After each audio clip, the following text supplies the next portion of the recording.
obboleeyyan kee gaafa hangalaa jiru dhugaa rabbi boolee keessatti birrii 11,000 kisaaraan ta'ee jira jechuudha. Eenyullee akka mudatu hin barbaadu. Ani birrii muraasa gidduutti kan na mudate. Yoommoo namoota biroo gaafa biyya namaarraa galanii ijoolleen keenya keessumaa birrii baay'ee fa walitti qabatanii gaafa isaan harka isaaniin galanii sharafachuu barbaadanii baattatanii deeman namoota hedduutu jiru. Birrii namarratti erguu jibbanii. Kana keessa mudannoo guddaatu isin qaqqaba. Dursinee of eeggachuu fi waa beekuun nu barbaachisaadha. Akkamitti birrii 11,000 kisaaraa taatee kan jedhu irratti obboleeyyan kee namni qaba. Assalaamu alaykum warahmatullahi wabarakatuh. Ashama kabajamtoota hordoftoota kiyya akkam jirtu nagaa kiyya. Boolee keessatti gaafa galaa jiru waan addaan na mudate. Mudannoon sunis akka na mudate akka darbee obboleessa obboleetti koo eenyullee akka mudatu hin barbaadu. Dursinee yoo waa beeknee irra nuuf gaariidha. Osoo hin beekne itti deemnee gaafa kisaaraan nu qaqqabe gaafa waan mudate gaabbuun hedduu takka ulfaataadha.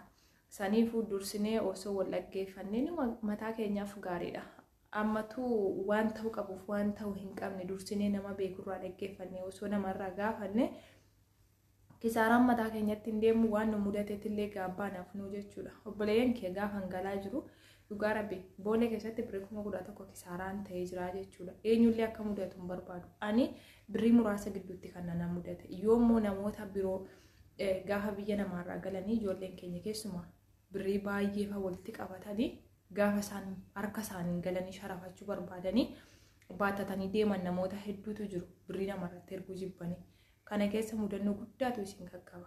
Dursinee of eeggachuu fi waa beekuun nu barbaachisaadha.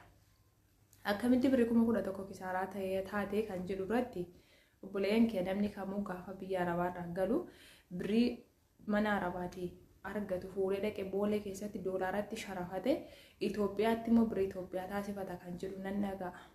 Anis akkuma nama kamii birrii biyya Bahreenii birrii diinaara 250 fudhadhee boolee keessatti jijjiirrachuu eegalee jechuudha.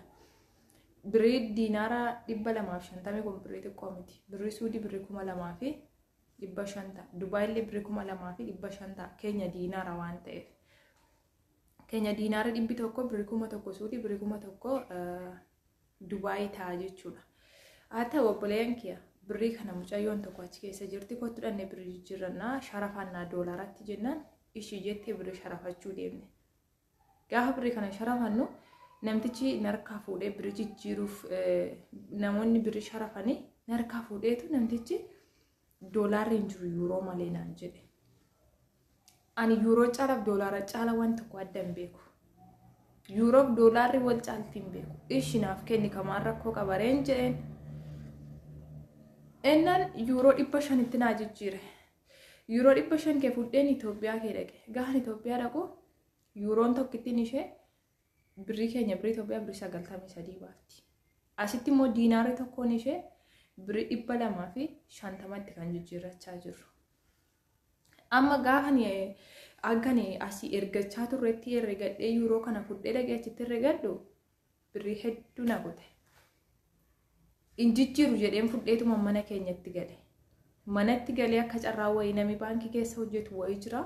Obboleessi gaafatee naaf haasofsiise. Innillee yuuroo tokko birrii 93 Itoophiyaan ni baay'isna. Osoo yoo doolaaratti jijjiirrachuu baatte maaliif birrii biyya sanaaf iddeen dhufnee naan jedhe.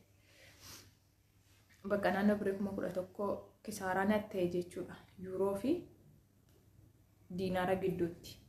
Obboleeyyan kee akkamitti hojjennee argannu ni beektu. Birrii kana Itoophiyaatti jijjiiru jedheetiin haaree gubadhee fudhee biyya Bahreenitti deebi'e. Fudhee biyya Bahreenitti deebi'e maaliin godhe ammas wallaahi laazim hedduu takka nama aarsa. Fudhee biyya Bahreenitti deebi'ee dhufee namticha maaliin jedhe araba kootiin birrii kana duraan yuurootti naaf jijjiiranii dhaqiitii diinaaratti naa deebisii jedheetiin itti kenne. Namtichi birrii 250 duraan diinaara 250 ture yuuroo 500 ta'ee jira. Yuuroo 500 kana dhufee narkaa fuudhee maal godhe dhaqeetoo baankitti gaafa naa amanan jiru baankii ta'ee bakka itti yuuroof diinaara maarree jijjiirantu jira natti fakkaata gaa. Akkuma numboolee keessatti jiran obboleen kee birrii kana fuudhee dhaqee birriin koo fuutuu shinnaa dhufa edeen gammadaara.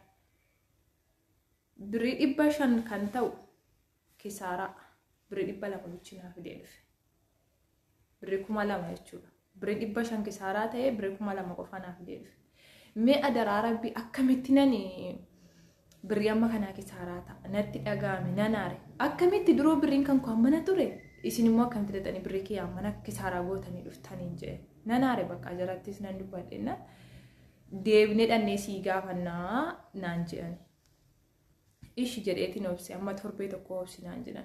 Wallaahi laazima hedduu takka naare garuu achitti birrii muraasa na kutatee maaf hin jijjiira jedheen fidee dhufe. Asitti illee gaafa dhufu akkasitti birrii 500 kisaaraa. Obboleeyyan kee osoo rakkataa tokkoo kenne, osoo masgiida tokkoo gargaarsa kenne, osoo miskiina tokkoof kenne, hagam tokkoti ajriinaaf qabaata. Hedduu takka nanaaree nan boba'ee wallaahi laazim. Jechuun lafaa lafatti yeroo harka kee keessaa lakkooftee dhaqxee namatti kennitee birrii kisaaraa kan ta'e birrii gadi qannaasii fudhattu hagam takka sitti dhaga'ama. Torbee tokko obsinaan jedhanii torbee tokko obsee gaafa dhaqanii gaafatanii sila maaliif yuurootti jijjiirte? Yuuroo fi doolaarri wal qixa miti. Akkasuma yuuroon sila jijjiiramee ka'e amma likkii diinaaraa dhufuu hin danda'u. Yuurooni diinaaraa gadi qannasaa. Eessattu gadi qannaasiidha. Maaliif yuurootti jijjiirratte? Yuurootti hin jijjiiramu. Ol nyaata waan ta'eef yoo nyaachisuu barbaadan malee. Akkas jedhanii jirri bakka hedduu takka nanaare wallaahi laazim ittiin qabame. Dhikkoo birrii 11,000 akkamitiin kisaaraa taa'ichuun natti dhaga'ame bakka maafin gaafasuma diinaara fudhee gadi hin buune hin jedhan. Diinaarri ni jijjiirama biyya keessatti illee maaliif gadi qabaatiin namoonni gabaa gurraachaatti birrii biyya kanaa jijjiiranii jiru. Nama baankii keessa hojjetu gaafatte namni sun siif jijjiiraa jechuudha. Birrii biyya kanaa fuutee gadi bu'uu siif wayya. Suudiyaa ta'uu eessa Bahreenii Kuweetii Dubaay haa ta'u qooda yuurootti jijjiirrattan obboleeyyan kiyya birrii biyya hojjettanii mana sanaa fuutanii baatan furaadhaa galaa isiniin jechuu barbaada. Ani garabbi kiyyaaf galanni haa ga'u.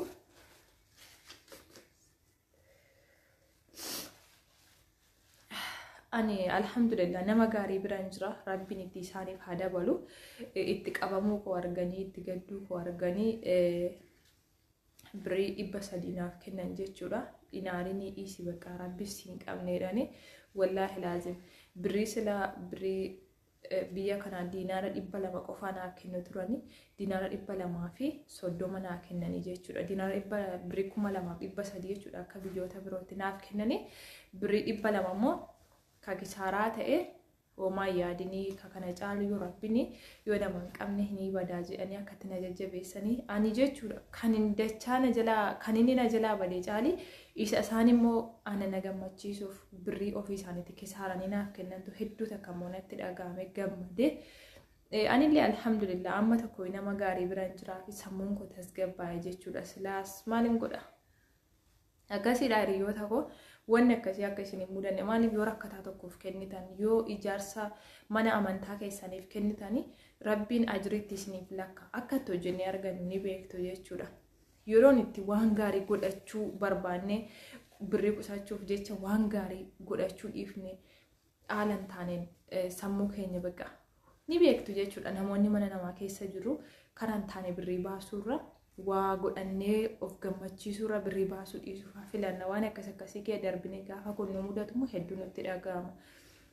Kanaafuu warroonni birrii baay'inaan fudhattanii gadi buuf yaada qabdanii gaafa galtan akka carraa ta'e yoo doolaarri hin jiru ta'e yuurootti jijjiirrattu adda adda ta'uu isaan beektanii gaafa yuuroo fudhattanii gadi buutan kisaaraas hin qaqqaba. Of eeggadhaa isiniin jedha. Dhaamsi koo kanuma yaada qabdan koomentii jalatti naaf qodaa isin jaalladha.